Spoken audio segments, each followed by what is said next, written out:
Al-Qawi yang maha kuat, berarti Allah punya sifat kuat. Ar-Rahman yang maha pengasih, berarti Allah punya sifat kasih. Ya ini ya, ini keyakinan Ahlussunnah wal Jamaah. Berbeda halnya dengan Jahmiyah, Mu'tazilah, dan Asy'ariyah Maturidiyah. Mereka mengingkari sifat rahmat bagi Allah. Adapun Jahmiyah menolak semuanya, menolak nama Ar-Rahman, menolak sifat rahmat, menolak sifat kasih sayang. Sedangkan Mu'tazilah menetapkan nama Ar-Rahman, Allah maha pengasih, yang maha pengasih. Allah punya nama yang maha pengasih, tapi Allah tidak punya sifat kasih.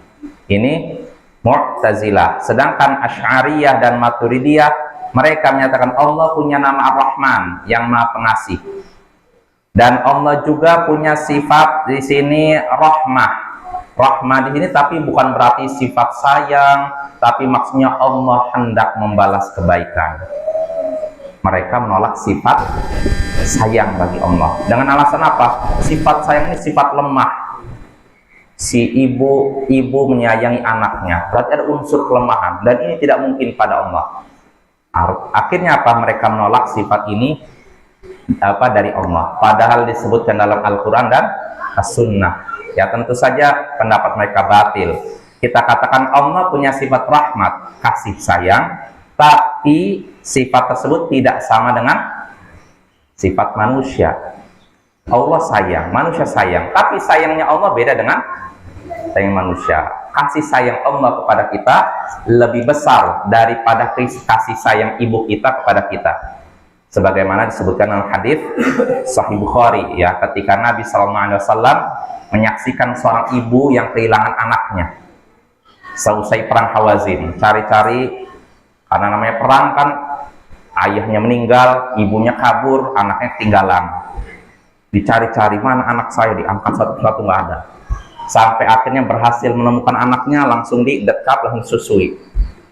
Nabi SAW bertanya kepada para sahabatnya, "Aturawna hadhihi tarihatan waladaha finnar?" Menurut kalian, mungkinkah si ibu ini mencampakkan anaknya ke dalam api? Apakah mungkin wanita ini, si ibu ini, melemparkan anaknya sendiri ke dalam api? Kira-kira mungkin nggak? Nggak mungkin kan? Makanya kata para sahabat, "La, tentu saja tidak mungkin wahai Rasulullah. Wa hiya taqdiru ala alla tatrah." Tentu saja tidak mungkin seorang ibu mencampakkan anaknya sendiri ke dalam api, padahal dia masih sanggup untuk melindunginya. Nah, ini jawaban dari para sahabat. Maka setelah Nabi mendengar jawaban para sahabat, beliau pun bersabda, "Lallahu arhamu bi'ibadihi min hadhihi biwaladiha." Sungguh Allah lebih sayang kepada hamba-hambanya melebihi kasih sayang ibu ini kepada anaknya. Artinya kalau kita bisa merasakan kasih sayang ibu kita kepada kita itu besar, nggak bisa dibandingkan dengan orang lain. Nah, kalau kita merasakan demikian, maka ketahuilah kasih sayang Allah kepada kita jauh lebih besar daripada kasih sayang ibu kita. Berarti di sini Allah punya sifat sayang tidak? Punya. Maka bagaimana bisa sifat ini ditolak? Ditolak oleh Jahmiyah, ditolak oleh Mu'tazilah, ditolak Asy'ariyah, ditolak oleh Maturidiyah. Maka Ahlussunnah wal Jamaah menetapkan sifat rahmat, kasih dan sayang bagi Allah sesuai dengan keagungan dan kebesarannya, dan tidak sama dengan sifat makhluknya. Ya, kalau sayangnya manusia ya mungkin mengandung unsur kelemahan, tapi kalau sayangnya Allah tidak mengandung unsur kelemahan, ya. Lalu faedah berikutnya yang bisa kita petik dari ini, orang-orang jahiliyah, orang-orang musyrik jahiliyah, mereka berbuat syirik dengan alasan takdir. Mereka bermaksiat, berbuat syirik dengan alasan takdir. Karena mereka berkata, seandainya Tuhan yang Maha Pengasih berkehendak, tentu kami tidak akan beribadah pada para malaikat. Jelas ya? Seandainya Allah maksudnya berkehendak, tentu kami tidak beribadah pada para malaikat. Tapi karena Allah berkehendak, menyetujui, ridho, maka kami pun beribadah pada para malaikat. Artinya mereka menganggap perbuatan mereka diridhoi oleh Allah. Ini sudah Allah takdirkan. Nah, ini kebiasaan orang-orang jahiliyah, bermaksiat dengan alasan takdir. Dan yang seperti ini juga nurun ke orang-orang zaman sekarang. Kenapa kamu judi? Ya gimana lagi, udah takdirkan Allah. Kenapa kamu kok jadi wanita nakal? Ya gimana lagi, sudah takdirkan Allah. Bermaksiat dengan alasan takdir. Ini perbuatan tercela. Ya, walaupun kita yakin segala sesuatu sudah Allah takdirkan, ya tidak. Ibadah kita sudah Allah takdirkan. Maksiat kita yang kita lakukan sudah Allah takdirkan. Tapi jangan jadikan maksiat atau jangan jadikan takdir alasan untuk melegalkan maksiat. Kita terjatuh dalam dosa sudah Allah takdirkan, betul. Tapi jangan jadikan takdir sebagai senjata untuk bermaksiat. Kenapa kamu ini judi? Ya kan sudah ditakdirkan Allah. Kenapa kamu ini minum minuman keras? Ya sudah ditakdirkan Allah. Nggak boleh menjadikan takdir sebagai senjata untuk bermaksiat, ya. Ini kebiasaan orang-orang jahiliyah. Lalu faedah berikutnya yang bisa kita petik dari ayat ini, yakni tercelanya berbicara tanpa ilmu. Tercelanya berbicara tanpa ilmu. Sebab di sini Allah mencela orang-orang musyrik yang berkata tadi, kalau Allah berkehendak tentu kami tidak beribadah kepada para malaikat. Allah katakan, membantah mereka pada kelanjutan ayat, mereka tidak punya ilmu tentang demikian. Berarti berbicara tanpa ilmu. Inhum illa yakhrusun, mereka cuma menduga-duga. Jadi dalam masalah agama nggak bisa, saya pikir, saya kira, saya rasa. Nggak bisa. Nggak bisa pakai pemikiran, perkiraan, dan perasaan. Terus harus pakai apa? Dalil. Kenapa begini? Allah berfirman begini. Kenapa begitu? Nabi bersabda demikian. Jadi nggak bisa. Kenapa begini? Ya saya kira, ini nggak bisa. Saya pikir. Jadi pemikiran, perkiraan, perasaan tidak dipakai, ya. Kecuali kalau dalam suatu perkara yang tidak ada dalilnya. Masa kita tidak menemukan dalilnya dalam Al-Quran Sunnah, saya nggak menemukan, gimana nih caranya? Nah, baru itu mungkin pakai kias namanya. Dan kias disyariatkan. Kias itu menyamakan sesuatu dengan sesuatu yang lain yang memiliki kesamaan ilat. Jelas, ya? Seperti kalau ditanya, apa hukumnya mengonsumsi narkoba? Kita jawab, haram. Ada ayatnya. Ada. Apakah ada dalam Al-Quran? Wala ta'kulu narkoba. Ada. Apa ada hadisnya? Nggak ada. Terus bagaimana bisa mengharamkan? Nah, sebagian ulama menggunakan kias, menyamakan narkoba dengan minuman keras. Sebagaimana minuman keras diharamkan karena memabukkan, menghilangkan akal sehat, begitu juga narkoba diharamkan karena bisa bikin akal kita hilang, akal sehat kita hilang. Nah, itu apa, ya? Jadi kalau memang tidak ditemukan dalam Al-Quran Sunnah, baru kita bisa menggunakan kias. Tapi kalau ada dalil Al-Quran Sunnah, jangan menggunakan kias. Jangan mempertentangkan ayat atau dalil hadis dengan kias. Jadi kalau kias bertentangan dengan dalil, kita dahulukan dalil. Contohnya apa? Seperti permasalahan nikah tanpa wali. Imam Abu Hanifah, dan ini termasuk kekeliruan beliau membolehkan nikah tanpa izin wali. Maksudnya wanita nikah tanpa izin wali. Dengan apa beliau berpendapat seperti itu?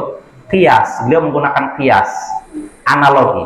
Beliau menyatakan begini, coba kalau wanita yang sudah dewasa, ya, bukan yang masih belum balik. Karena kalau belum balik itu kan harus artinya dia harus izin wali, jelas, sepakat Allah.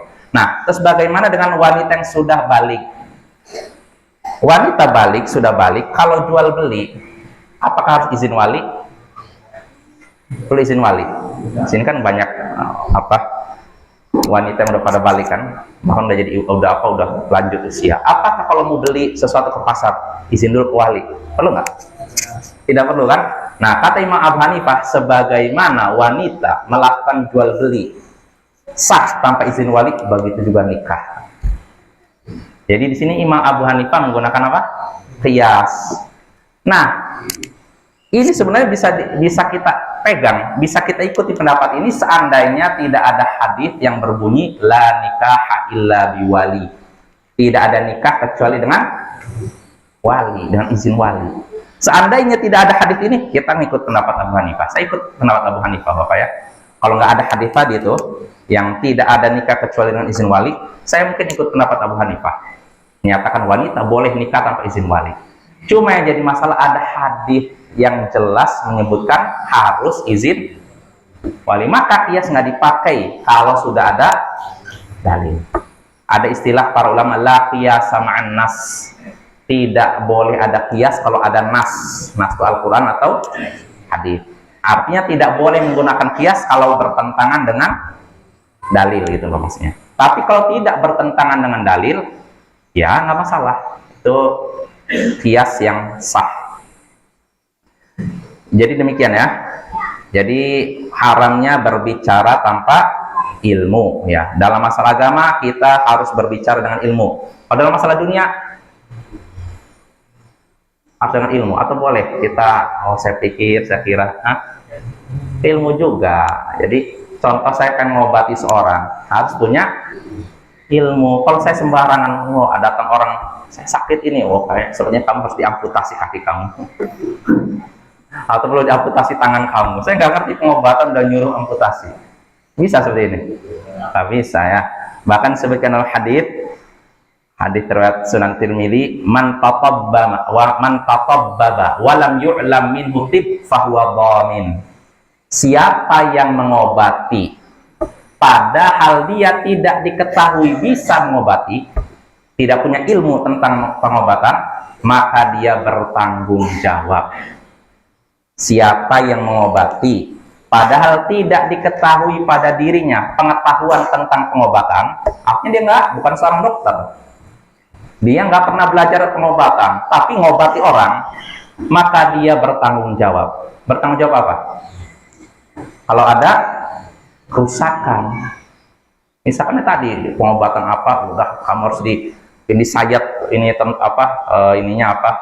bagian tubuhnya, lalu keluar darah sampai akhirnya mau mati, bahkan mati, maka orang yang melakukan ini, yang obat ini harus bertanggung jawab. Dia harus bayar diat kalau misalnya meninggal ya Bapak ya. Kalau misalkan cuman cacat tubuh, ya dia juga harus bayar juga dendanya. Istilahnya Pak mal praktek ya betul, mal praktek kan, yang seperti dalam Islam diharamkan. Maka untuk mengobati orang harus punya ilmu ya. Jadi kalau yang ahli pengobatan berbicaralah tentang pengobatan, ahli agama bicaralah masalah agama. Jangan sampai orang ahli agama bicara masalah pengobatan. Jelas ya. Saya masalahnya pernah, Bapak, ini pengalaman pribadi. Waktu itu saya masih kuliah di Jakarta. Saya periksa waktu itu nggak bisa sebutin namanya lah. Ada seorang ustadz ya, tapi dia ya ngerti masalah bekam, masalah apa itulah. Dan dia menemukan alat katanya untuk mendeteksi penyakit. Dia bisa menemukan alat yang mendeteksikan penyakit, tapi dia bukan dokter, nggak pernah kuliah kedokteran. Bahkan backgroundnya ya ustadz gitu, penerjemah buku gitu loh. Dan dia juga ngajar ya. Jadi ketika diperiksa sama alat dia katanya, ini Anda apa ya katanya, kanker prostat, prostat belum masalah. Saya kaget, masa saya masih muda udah itu kan, masa saya istilahnya bukan prostat itu apa ya, ginjal, pokoknya ginjal atau kandung kemihnya bermasalah. Karena kebetulan itu lagi sulit agak susah buang air gitu kan. Masa, pokoknya saya bikin jadi kaget, masa sih ada masalah pada ginjal atau kandung misalnya. Agak takut juga dibilang gitu kan, dibekam ya agak mendingan, tapi masih belum pulih kan. Sampai akhirnya saya suatu saat cari pengobatan yang lain, yang modelnya alternatif juga, bukan kayak di rumah sakit gitu kan. Nah kebetulan yang kedua juga dia pengobatannya tradisional juga, alternatif, tapi dia dokter asli, bukan ustadz. dan dia kuliah di Singapura. Jadi ketika saya jelaskan ini, saya kok sepertinya seperti susah kadang buang air kecil. Kenapa ya? Ditanya gejalanya apa? Udah ini aja, ronsen aja. Ronsen ya? Kalau yang diperiksa ini apa? Ronsen ya? USG. Jadi karena kalau USG itu sama seperti seakan-akan di foto, itu nggak ada yang tersembunyi. Artinya kalau ada penyakit nampak di situ. Akhirnya, oh udahlah USG, dikasih surat apa rujukan istilahnya ke rumah sakit kan, diperiksa. Pas selesai USG, orang yang ininya, yang apa bagian USG normal, nggak ada apa-apa, nggak ada penyakit apapun. Nah saya bawa hasil USG itu ke yang dokter tadi, yang ahli apa pengobatan tradisional juga. Nah itulah saya paling nggak suka kalau ustadz bicara masalah pengobatan. Kalau ustadz bicara masalah agama aja lah, jangan bicara masalah pengobatan. Yang berbicara masalah pengobatan orang yang ahli pengobatan. Nah di sini Bapak ini menunjukkan penting nih, kalau kita cuma ngerti masalah pengobatan, bicaralah masalah pengobatan. Kalau kita ngerti agama, cuma ngerti masalah agama, bicara masalah agama, jangan bicara yang lain. Karena kalau kita cuma ahli dalam satu bidang, lalu bicara dalam bidang yang lain, nanti akan nampak apa? Bodohnya, ini asbun ternyata, asal bunyi. Nah ini pelajaran penting ya. Jadi kalau kita selama ini misalkan menekuni suatu bidang, ya bicara masalah bidang itu, jangan bicara yang lain. Karena kalau kita asal bunyi atau berbicara tanpa ilmu, pertama martabat kita jatuh di hadapan orang lain. Oh ternyata orang ini asal bunyi aja, ngawur. Terus kedua bisa membahayakan orang lain, iya nggak? Jadi saya ambil pelajaran dari situ. Oh iya. Bagus juga ucapan dokter. Ya, ini yang saya nggak suka. Sebagian ustadz dia cuma belajar agama tapi berbicara masalah pengobatan yang seperti enggak. Artinya dia menyalahkan dokter ini. Karena penemuan si ustadz ini, alat itu, ini belum diakui oleh apa istilahnya? Organisasi kedokteran itu apa yang tahu? Pokoknya itulah ada di badan khusus yang meneliti masalah pengobatan gitu. Jadi ini belum diakui. Alat yang ditemukan Ustadz tadi untuk meneliti penyakit, mendeteksi penyakitnya belum diakui. Jadi bagaimana bisa dia sudah memastikan penyakitnya katanya kandung kemih atau ginjal gitu. Ngeri juga saya. Jadi setelah di USG normal semua, nggak ada masalah. Mungkin karena jarang minum saja, jadi kadang tidak lancar itunya ya. Nah itu pelajaran penting ya. Jadi kita kembali lagi, jangan berbicara tanpa ilmu dalam masalah agama maupun dunia. Karena pertama, kalau kita berbicara tanpa ilmu, akan tampak di kemudian hari kebodohan kita, sehingga jatuhlah martabat kita. Lalu kedua, yang demikian bisa membahayakan orang lain ya. Lalu faedah berikutnya yang bisa kita petik dari ayat ini, terutama ayat ke-21, yakni tidak ada kitab sebelum Al-Quran yang diturunkan kepada bangsa apa? Arab ya. Beda halnya dengan bangsa Yahudi, Bani Israel. Mereka sudah dapat beberapa kitab suci, Taurat, Zabur, dan Injil. Sedangkan bangsa Arab cuma dapat satu kitab suci, yaitu Al-Quran. Sebelum Al-Quran tidak ada satupun kitab suci yang turun ya. Makanya di sini Allah membantah mereka ketika mereka menyatakan malaikat adalah putri-putri Allah. Maka Allah bantah pada ayat yang ke-20 tadi, ayat sebelumnya, apakah mereka menyaksikan penciptaan malaikat? Menyaksikan tidak?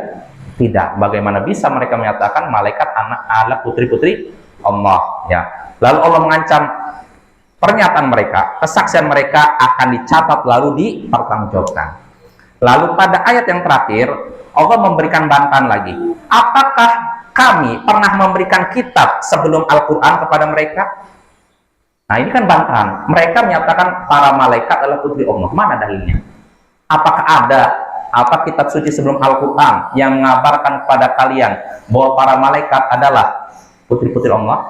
Ada tidak? Tidak ada. Ya ini menunjukkan orang-orang Arab, bangsa Arab hanya menerima kitab suci Al-Quran dan tidak ada kitab suci sebelum Al-Quran yang turun kepada mereka. Jelas? Lalu faedah berikutnya, Yang bisa kita petik dari ayat ini, masih ayat 21, bolehnya menyebutkan banyak dalil untuk membantah penyimpangan dan kesalahan. Bolehnya menyebutkan lebih dari satu dalil untuk meruntuhkan kesalahan dan kesesatan. Seperti dalam ayat ini dan ayat sebelumnya, Allah membantah ucapan orang-orang musyrik bahwa malaikat adalah putri Allah. Udah berapa dalil yang disebutkan oleh Allah? Banyak sekali Bapak. Kalau kita lihat dari ayat yang ke berapa nih? Dari ayat, yang ke-16. Ini aja udah bantahan pada mereka. Allah menyatakan, apakah Allah pantas mengambil anak perempuan, lalu anak laki-laki diberikan pada kalian? Kalian menganggap anak perempuan aib, tapi bagaimana bisa kalian menyatakan Allah punya anak perempuan? Ini bantahan pertama. Lalu bantahan kedua, Allah menyatakan, apakah orang yang hidup hidup dengan perhiasan dan dia tidak bisa mengemukakan hujah dalam perdebatan, pantas menjadi anak Allah? Ini bantahan kedua, ya. Lalu yang ketiga, Allah membantah mereka juga, bantahan bahwasanya pernyataan mereka bahwa malaikat adalah putri-putri Allah. Apakah mereka menyaksikan penciptaan para malaikat? Menyaksikan tidak? Tidak. Ini juga bantahan ketiga. Lalu yang keempat terakhir, apakah kami memberi mereka kitab suci sebelum Al-Quran lalu mereka berpegang teguh padanya? Apakah ada ayat kitab suci sebelum Al-Quran yang menyatakan para malaikat adalah putri-putri Allah? Ada tidak? Tidak ada. 4 bantahan. Nah, yang seperti ini boleh. Kadang kita membantah suatu pernyataan dengan menyebutkan 1, 2, 3, 4 dalil. Dan ini kebiasaan beberapa ulama terdahulu. Ya, contohnya 2 ulama yang terkenal memberikan bantah satu pernyataan dengan puluhan dalil, yaitu Syekhul Islam Ibnu Taimiyah dan muridnya. Siapa muridnya? Ibnul Qayyim. Ya, kedua ulama ini terkenal kalau membantah hujah musuh, argumen musuh menggunakan berbagai sisi, dari berbagai sisi, kadang sampai puluhan. Contohnya Ibnu Taimiyah, Syekhul Islam Ibnu Taimiyah pernah suatu hari ketika sedang di penjara. Jadi beliau di penjara Bapak ya, di Damaskus, di Mesir, bolak-balik penjara. Tapi itu nggak mengurangi kemuliaan beliau ya. Jadi beliau di penjara karena difitnah oleh musuh-musuhnya. Karena musuhnya mau menghentikan dakwahnya Ibnu Taimiyah, nggak bisa, akhirnya bisik penguasa, tangkap. Dia sudah bikin keresahan di masyarakat. Dia sudah memecah belah masyarakat. Tangkap dia, ditangkap akhirnya. Nah, jadi ketika beliau sedang di penjara di Mesir, datang utusan dari Amir, Khalifah ketika itu, mempermasalahkan beliau. Jadi katanya engkau ini punya akidah yang menyimpang dari akidah Ahlussunnah wal Jamaah. Katanya begini. Kalau nggak salah ketika itu pembahasan tentang kalamun nafsi. Asy'ariyah meyakini kalamun nafsi, ada perkataan batin. Jadi artinya apa? Al-Quran, iya perkataan Allah, tapi itu perkataan batin Allah, tidak didengar oleh Jibril. Ini pendapat Asy'ariyah, pendapat yang menakjubkan ya, mengherankan ya. Berarti selama ini Jibril dengar dari siapa Al-Quran? Jadi Asy'ariyah meyakini adanya perkataan kalamun nafsi, perkataan batin. Dan ini nggak ada sebelum Asy'ariyah yang berpendapat seperti ini. Para ulama terdahulu nggak ada yang seperti ini. Nah, Ibnu Taimiyah dinyatakan kamu katanya menyimpang dari akidah Ahlussunnah wal Jamaah. Kata Ibnu Taimiyah, sebentar tunggu. Nyuruh amirnya utusan amirnya suruh tunggu. Beliau nulis bantahan terhadap pernyataan tersebut dengan 90 jawaban. Dibantah dengan 90 jawaban, 90 sisi jawaban. Bayangkan. Padahal yang dituduhkan cuma ringan. Kamu katanya menyimpang dari akidah Ahlussunnah wal Jamaah, tidak menetapkan adanya perkataan batin bagi Allah. Kata Ibnu Taimiyah, tunggu sebentar. Tulis bantahan dengan sekali duduk, membantah pernyataan tersebut dengan 90 jawaban. Ya, kuatnya hujah Syekhul Islam Ibnu Taimiyah. Nah ini ya. Jadi boleh Bapak ya, kita misalkan ada satu pernyataan batin, kita bantah 1, 2, 3, 4, 5, 6, 7. Satu sebenarnya cukup, tapi diperbanyak lebih bagus supaya nampak apa? Batilnya.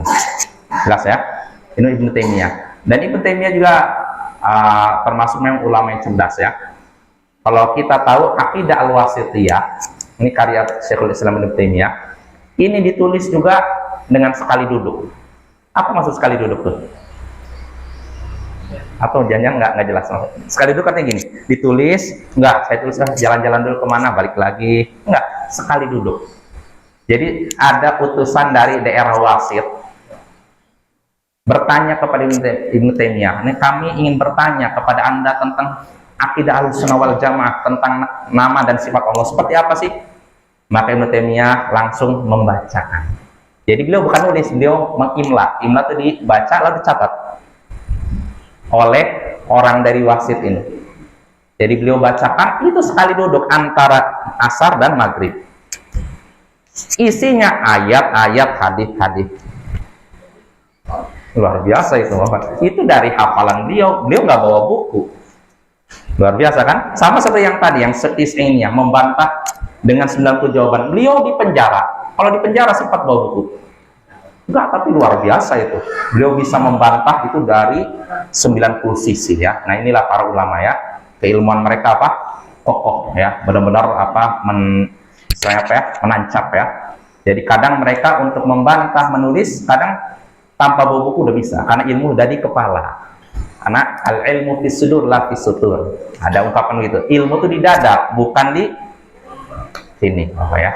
Ini para ulama terdahulu. Tapi kalau orang zaman sekarang, ilmu itu di kertas bukan di dada. Artinya kalau ininya hilang, sudah. Sebagaimana yang terjadi pada Imam Ibnu Hazm, ulama Andalus, ulama Spanyol. Jadi beliau ini karena kalau mengkritik, kritikannya pedas, sehingga membuat ulama-ulama lain merasa panas. Akhirnya apa? Perpustakaannya dibakar. Karena mereka, kalau Ibnu Hazm membantah itu di kitab Al-Muhalla, atau bahasanya keras sekali itu. Jadi karena kerasnya beliau dalam kritik ini membuat panas orang-orang yang tidak seide dengan beliau, sehingga akhirnya apa? Ujung-ujungnya perpustakaan beliau dibakar. Namun apa reaksi beliau? Silahkan kalian bakar buku-buku itu karena ilmunya ada di sini. Nah itu lihat ulama dahulu ya. Ya beda dengan kita sekarang ya. Ini misalkan ini Jalalain ada di sini. HP hilang, aduh gimana nih?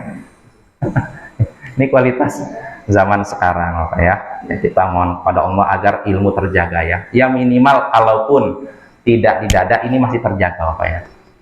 Ilmu itu penting dijaga. Nggak bisa cuman sekali dengar lewat, enggak, harus dijaga, diulang-ulang. Makanya pengulangan ini Bapak ini nggak sia-sia. Ketika kita ngulang ilmu, sebenarnya ini untuk apa? Supaya ilmu ini lebih nempel kuat di kepala kita. Karena kalau sekali dengar seringnya lewat, ya tidak? Ya kan? Ini hikmah dari apa? Kita ngulang-ulang pelajaran. Dan para ulama terdahulu begitu. Ada di antara mereka yang mengulang Sahih Bukhari sampai 100 kali. Kita udah pernah selesai Sahih Bukhari.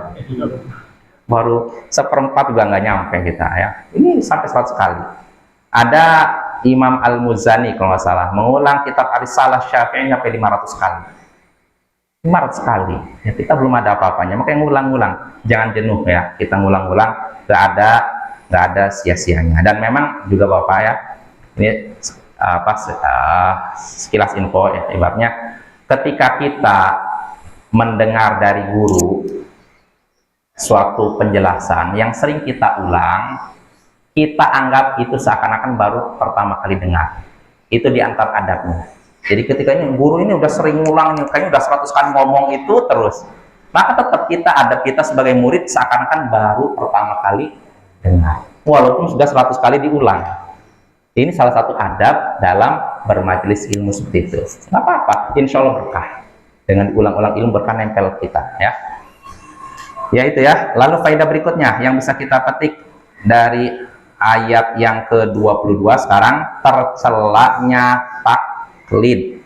Nah, taklid, fanatik, buta. Karena inilah kebiasaan orang-orang musyrik, orang-orang di zaman jahiliyah. Sebagaimana Allah sebutkan dalam ayat ke-22, Mereka berkata, kami dapati. Jadi ketika ditegur, kenapa mereka bisa meyakini para malaikat adalah putri-putri Allah?